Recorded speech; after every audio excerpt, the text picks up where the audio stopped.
రానున్న వేసవి దృష్ట్యా గ్రామ హ్యాబిటేషన్ వారీగా త్రాగునీటి సరఫరా పరిస్థితిని సమీక్షించి కార్యాచరణ ప్రణాళికలు రూపొందించి పంపించాలని అధికారులను జిల్లా కలెక్టర్ జి రవి నాయక్ అధికారులను ఆదేశించారు. మహబూబ్ నగర్ జిల్లా కలెక్టర్ కార్యాలయం నుండి వెబిక్స్ ద్వారా మండల గ్రామ ప్రత్యేక అధికారులు, ఎంపీడీఓలు, మిషన్ భగీరథ ఏఈలు, ఎంపీఓలు, పంచాయతీ కార్యదర్శులతో జిల్లా కలెక్టర్ త్రాగునీటి సరఫరాపై సమీక్షించారు.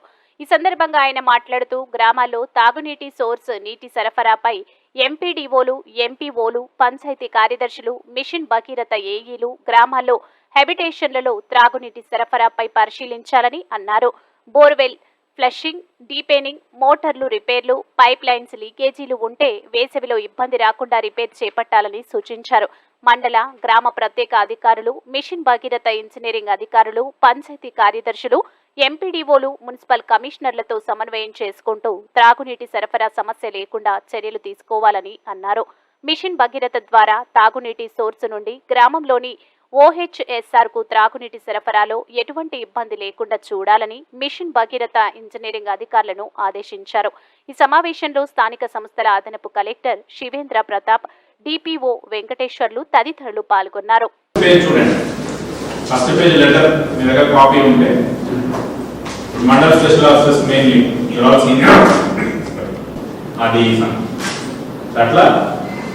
మున్సిపల్ పని చేస్తున్నాయా, మోటార్లు ఉన్నాయా పని చేస్తున్నాయా, పైప్ లైన్ ఉన్నాయా,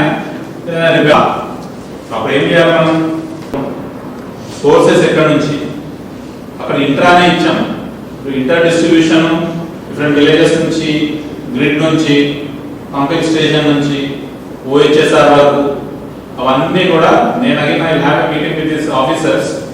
బట్ మండల్ లెవెల్లో మీరు విలేజ్ లెవెల్లో చెక్ చేసినప్పుడు my request mandal special officers is please check the source distribution network whether sufficient water is coming or not. ఇంతకు నేను చెప్పినట్టు ఈ బోర్వెల్స్ చాలా కాలంగా వాడకపోతే అవి సిల్ట్ ఫార్మేషన్ లేకపోతే సిల్ట్ ఫార్మేషన్ మేజర్గా అవన్నీ అయి ఉండొచ్చు. సో ప్రతి గ్రామ పంచాయతీ బోర్ని చెక్ చేసి వాటి మోటార్లో చెక్ చేసి మోటార్లు ఆన్ చేసి నీళ్లు వస్తున్నాయా లేదా, ఉన్నాయా లేదా, ఎంత ప్రెజర్తో వాటర్ వస్తుంది, ఎన్ని ఇళ్లకు సరిపోతుంది, ఇవన్నీ కూడా అసెస్ చేయాలి. ఇంతకుముందు మనం ఎట్లయితే అందరూ కూడా సమ్మర్ యాక్షన్ ప్లాన్ కానీ ఇంతకుముందు మనం చేసేవాళ్ళం. సో ఇది ఐడెంటిఫై చేయండి. అండ్ ఎక్కడెక్కడైతే repairs for flushing and repairs అన్నది ఇప్పుడు నేను చెప్పిన రిపోర్ట్లో వస్తుంది. రిపోర్ట్ 2 ఉన్న ఓహెచ్ఎస్ఆర్ వాటి పరిస్థితి ఏంటి, పంపింగ్ స్టేషన్స్ పరిస్థితి ఏంటి, పంప్స్ ఎస్టిమేటెడ్ కాస్ట్ ఏంటి. Next, all sources of Mission Bhagirath, including the power boards, feeding the system and intranet should be checked. This is Mission Bhagirath engineers. So, my request to you is, whatever Mission Bhagirath power boards లేదా మీ దగ్గర ఉన్న OHSR దగ్గర pumping స్టేషన్లు కానీ ఇంకేమైనా ఉంటే మీ జ్యూరిస్డిక్షన్లో ఉండేవన్నీ కూడా అక్కడ ఉన్న మిషన్ భగీరథ ఇంజనీర్స్ తోటి విజిట్ చేయండి. పర్సనల్గా విజిట్ చేసి అక్కడ ఏమైనా ఇష్యూస్ ఉన్నాయా, ఎందుకంటే అన్ని ఆల్ ఇస్ వెల్ లాగా రిపోర్ట్ ఇవ్వకుండా ఏముంది అని చెప్తే మనం ముందే అడ్వాన్స్గా క్రిటికల్ ఏరియాస్ ఐడెంటిఫై చేయగలిగితే మనం how to mitigate it, how to plan better అనే దానికి యూజ్ ఉంటుంది.